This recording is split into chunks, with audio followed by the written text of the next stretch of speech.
जब सिवान में हमारे समाज के लोगों की जमीनें हड़पी जा रही थी, कब्जा किया जा रहा था, और कब्जा करने वाला कौन था? जिसको अभी एनडीए ने वहां टिकट दिया है, जिनकी पत्नी को, उनके पति और उनके ससुर वही नक्सलियों के सरदार थे जो हमारी जमीनों पर झंडा गाड़ रहे थे।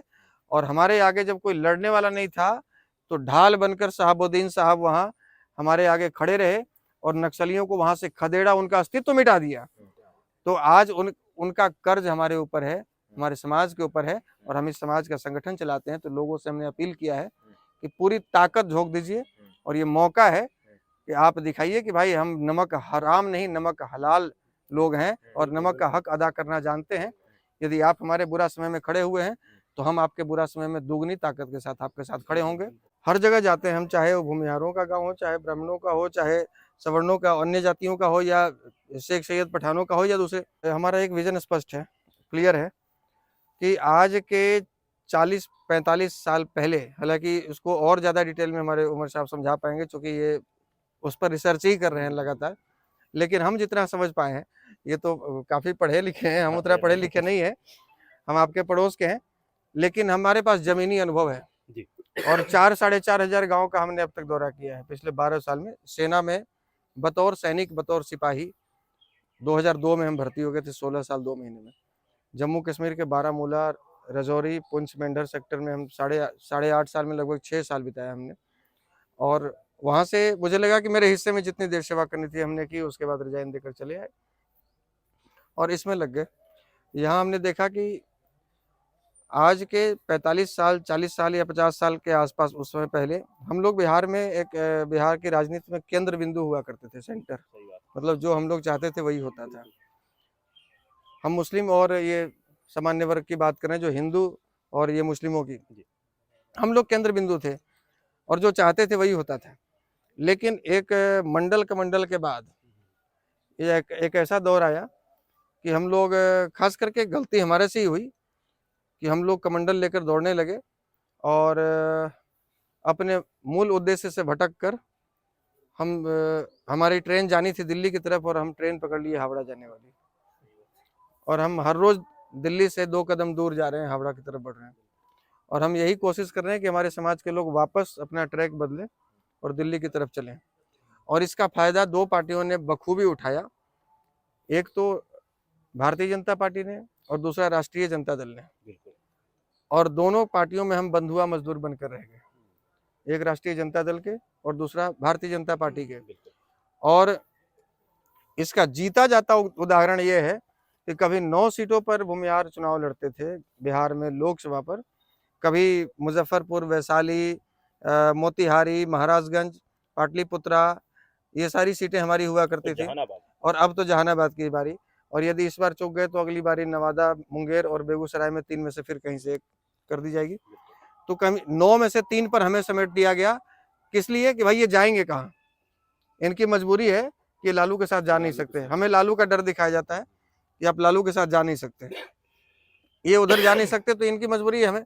तो 9 से 3 पर समेट दिया गया। और आपके साथ क्या हुआ? 14% यादव वोट राजद को मिलता है और 18% मुसलमान वोट भी राजद को मिलता है। लेकिन आज गिनती कर लिया जाए बिहार विधानसभा के 243 सीटों में कि कितने यादव विधायक हैं और कितने मुसलमान विधायक हैं। लोकसभा में कैंडिडेट आप गिनती करेंगे तो वो 4 विधायक ऐड हो जाएंगे, भले ही वो AIM वाले, लेकिन राष्ट्रीय जनता दल के सिंबल पर कितने गए हुए हैं।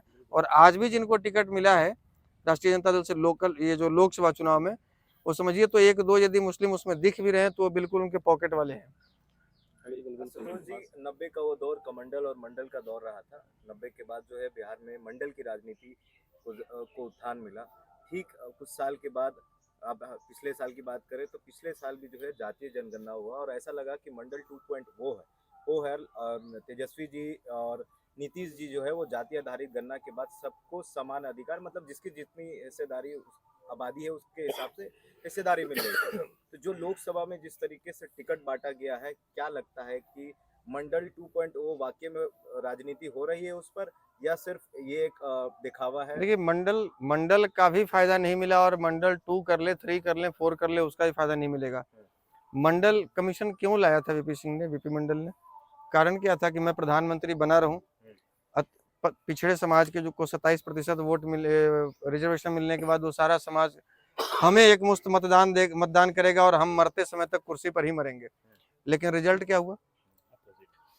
रिजल्ट क्या हुआ कि जिसने मंडल कमीशन लाया, पिछड़ों को आरक्षण दिया, उसी पिछड़े ने लात मारकर उनको बाहर भगा दिया, भाई तुम भागो।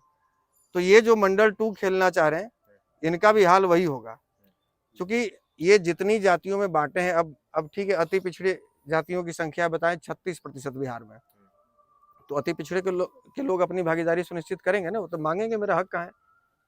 36% हमारी भागीदारी है तो टिकट कितना दिया है आपने, ये तो पूछेंगे। सिपाही भर्ती में हमें कितने सिपाही हमारे समाज के लोग भर्ती हुए हैं, अन्य सरकारी चीजों में कितना आप हमको ये दे रहे हैं, तो ये तो अपनी हिस्सेदारी मांगेंगे। और जब देखेंगे पिछले 35-40 वर्षों का इतिहास उठाकर, चाहे नीतीश जी का चाहे लालू जी का, तो उनको ये समझ में आएगा कि कर्पूरी ठाकुर जी के बाद तो कोई अति पिछड़ा के नेता इन्होंने बनने ही नहीं दिया। तो भाई किस बात का अति पिछड़ा वोट दे रहा था नीतीश कुमार को, किस बात का ये जातीय जनगणना? तो ये केवल इनका मकसद है। अब तो मुस्लिम समाज में भी कभी जाति की बात नहीं हुई, लेकिन यहाँ भी बनाया गया कि हम शेख हैं, हम सैयद हैं, हम पठान हैं, हम मलिक हैं, हम अंसारी हैं, हम धोनिया हैं, हम ये उनको काउंट किया जा रहा है। तो ये जो PIL दर्ज हुआ था इसके खिलाफ में, मेरे साथ एक कलामुद्दीन साहब हैं जहानाबाद के, वो एक हमारे साथ में याचिका करता थे इस जातीय जनगणना के खिलाफ में, हमारी पार्टी में वो है, हमारे प्रवक्ता हैं, वो उसमें याचिका करता बने हैं कि भाई हम कभी हमारे समाज में हमें जातियों में बांटने का कभी प्रयास नहीं किया गया और ये सरकार हमें जातियों में बांटकर अलग अलग कर रही है, तो ये गलत हुआ है मेरे साथ। आप जातीय जनगणना के खिलाफ हैं या फिर आप पिछड़ों के खिलाफ हैं? नहीं, पिछड़ों के खिलाफ हम कैसे हो सकते हैं, क्योंकि हम जनगणना का मतलब ये है कि हम जुबैर साहब के घर पे खड़े हैं, उनके उनका दादा था। हम जुबैर साहब के, हमारे आदरणीय माननीय जुबैर साहब के, हम उनके जन्मस्थली पर खड़े हैं, और जिन्होंने डॉक्टर श्री कृष्ण सिंह जी को श्री बाबू बनाया।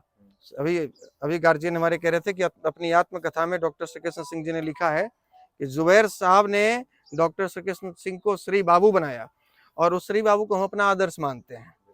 तो श्री बाबू का आप इतिहास यदि पढ़ेंगे तो अपने मुख्यमंत्री रहते भर में, खुद के मुख्यमंत्री काल में, अपने ही कलम से जमींदारी प्रथा समाप्त कर दी डॉक्टर श्री कृष्ण सिंह जी ने, जबकि 80% उन्हीं के जाति के लोग यहाँ जमींदार थे।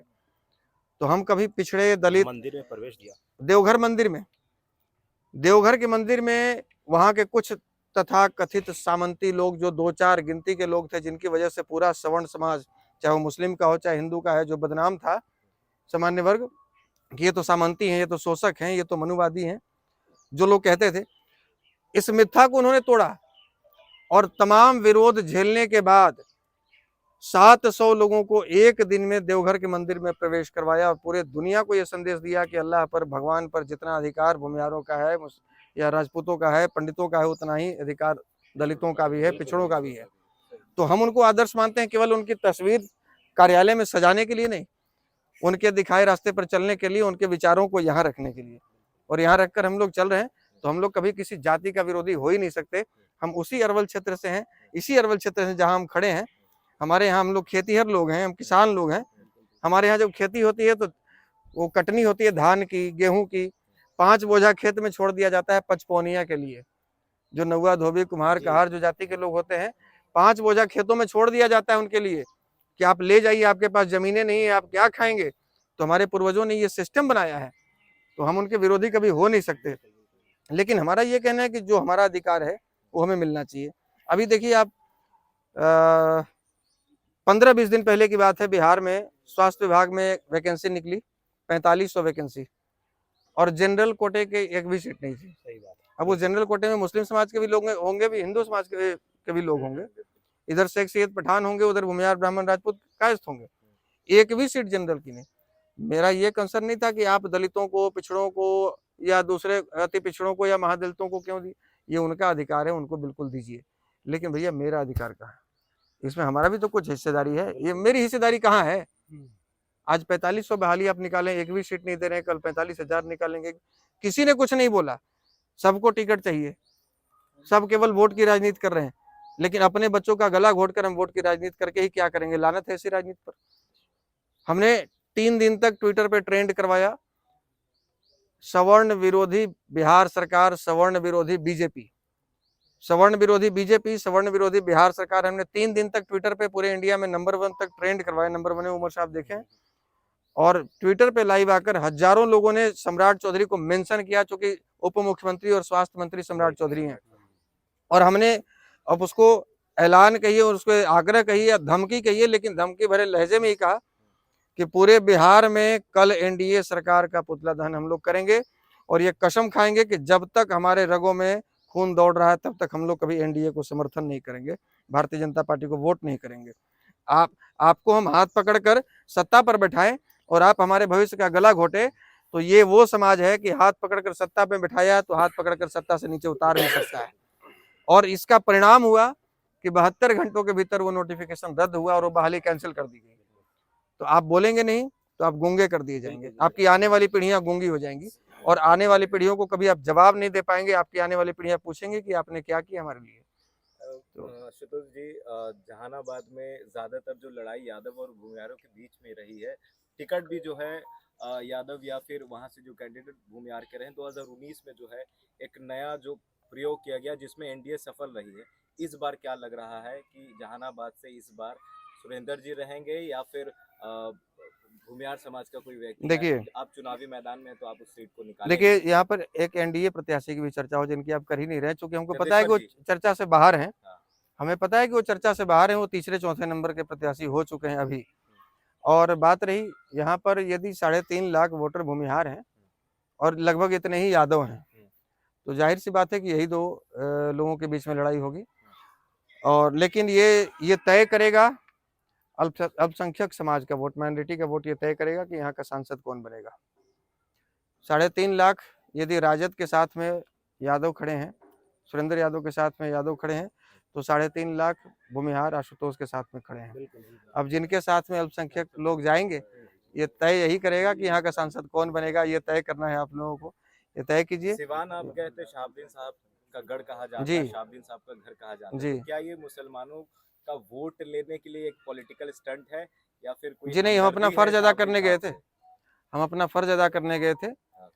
जब सिवान में हमारे समाज के लोगों की जमीनें हड़पी जा रही थी, कब्जा किया जा रहा था, और कब्जा करने वाला कौन था? जिसको अभी एनडीए ने वहां टिकट दिया है, जिनकी पत्नी को, उनके पति और उनके ससुर वही नक्सलियों के सरदार थे जो हमारी जमीनों पर झंडा गाड़ रहे थे। और हमारे आगे जब कोई लड़ने वाला नहीं था तो ढाल बनकर शहाबुद्दीन साहब वहां हमारे आगे खड़े रहे और नक्सलियों को वहां से खदेड़ा, उनका अस्तित्व मिटा दिया। तो आज उनका कर्ज हमारे ऊपर है, हमारे समाज के ऊपर है, और हम इस समाज का संगठन चलाते हैं। तो लोगों से हमने अपील किया है कि पूरी ताकत झोंक दीजिए, और ये मौका है कि आप दिखाइए कि भाई हम नमक हराम नहीं, नमक हलाल लोग हैं और नमक का हक अदा करना जानते हैं। यदि आप हमारे बुरा समय में खड़े हुए हैं तो हम आपके बुरा समय में दुगनी ताकत के साथ आपके साथ खड़े होंगे। और भविष्य में भी हम ये अपील करेंगे ये दोनों वर्ग से कि आप अभी भी मौका है, आपके पूर्वजों द्वारा सहेजी गई इतनी प्रतिष्ठा, इतना बुद्धि आपके पास में है, इतनी क्षमता आपके पास में है, इतनी ताकत आपके पास में है, आपकी आवाज में अभी भी इतनी ताकत है, इतना दम है कि यदि आप संगठित होकर यहाँ से आवाज लगाएंगे तो दिल्ली की कुर्सी हिलती हुई नजर आएगी। लेकिन यदि अभी आप नहीं समझे तो फिर आने वाली पीढ़ियों को आप जवाब नहीं दे पाएंगे और बुढ़ापे में कुछ कर भी नहीं पाएंगे। आज आप बोल पा रहे हैं, आने वाली पीढ़ियां आपकी गूंगी हो जाएंगी, बोल नहीं पाएंगी। इस पर विचार करना होगा। और ये एक स्पष्ट संदेश की लड़ाई हम में क्या है, 100 सांप्रदायिक दंगा यदि हुआ है, धार्मिक दंगा हिंदू और मुसलमानों के बीच में, तो एक दंगा का उदाहरण बताइए जो भूमिहारों और मुसलमानों के बीच में हुआ है। कोई एक दंगा का नाम बताइए, कोई एक दंगा का नाम बताइए जो भूमिहारों और मुसलमानों के बीच में हुआ है। यहाँ यादवों मुसलमानों के बीच में होता है, पासवानों के साथ में होता है, हमारे साथ तो कभी नहीं हुआ। तो फिर लड़ाई किस चीज की है? मुसलमानों के कब्रिस्तान के बाउंड्री पर हम लोग गोईठा तो ठोकने जाते नहीं है। कौन लोग गोईठा ठोकता है? कौन लोग कब्जा किए हुए हैं? काको के पास में एक गांव है, वहां लोग बता रहे थे कि ये पूरा मुस्लिम का ही गांव था। आज वहां से एक भी मुस्लिम उस गांव में नहीं है और वहां अभी 1500 घर यादव रह रहे हैं। तो किसने कब्जा किया? इन चीजों पर गहन अध्ययन करना होगा। और कौन करेगा? ये जिम्मेवारी हमारी है बुजुर्गों की जिम्मेवारी नहीं है, वो तो आशीर्वाद दे सकते हैं, वो दुआ कर सकते हैं। लड़ाई आपको लड़नी होगी और हम युवा हैं तो ये हमारी जिम्मेवारी है, आपकी जिम्मेवारी है। हम आने वाली पीढ़ियों पर ये जिम्मेवारी थोप कर नहीं जाएंगे। ये अभी हमको सुधार लाना होगा अपने भीतर और यही सुधारने के लिए हम चले हैं। पता नहीं कितना सुधार होगा, ये तो मुझे नहीं पता है, लेकिन कम से कम मरते समय मुझे इस बात का फक्र जरूर होगा, गर्व जरूर होगा कि हमने अपने जीते जी एक सकारात्मक प्रयास जीवन में किया है अपनी पीढ़ियों को सही दिशा दिखाने के लिए। और बाकी आप सबों का सहयोग रहेगा तो ये दावे के साथ कह सकते हैं कि 1 दशक ज्यादा से ज्यादा, जब 3 दशक बिगड़ने में लगा है, 4 दशक बिगड़ने में लगा है, तो हम वो कौम नहीं है जिसको समझ में नहीं आती है। हम लोग इतनी सी बात को इतना समझ लेते हैं, थोड़ी ज्यादा समझ लिए, यही हमारी समझदारी, थोड़ी दिक्कत हो गई। हम होशियार हैं लेकिन हिसाब से ज्यादा होशियारी हमने दिखा दी, ये ज्यादा दिक्कत होगी। तो थोड़ा सा यदि हम लोग प्रयास कर लेंगे तो निश्चित रूप से आने वाले 10 वर्षों में बिहार की सत्ता की चाबी वापस हमारे ही हाथ में होगी, किसी और के हाथ में नहीं होगी। चलिए, बहुत धन्यवाद, सबको नमस्कार।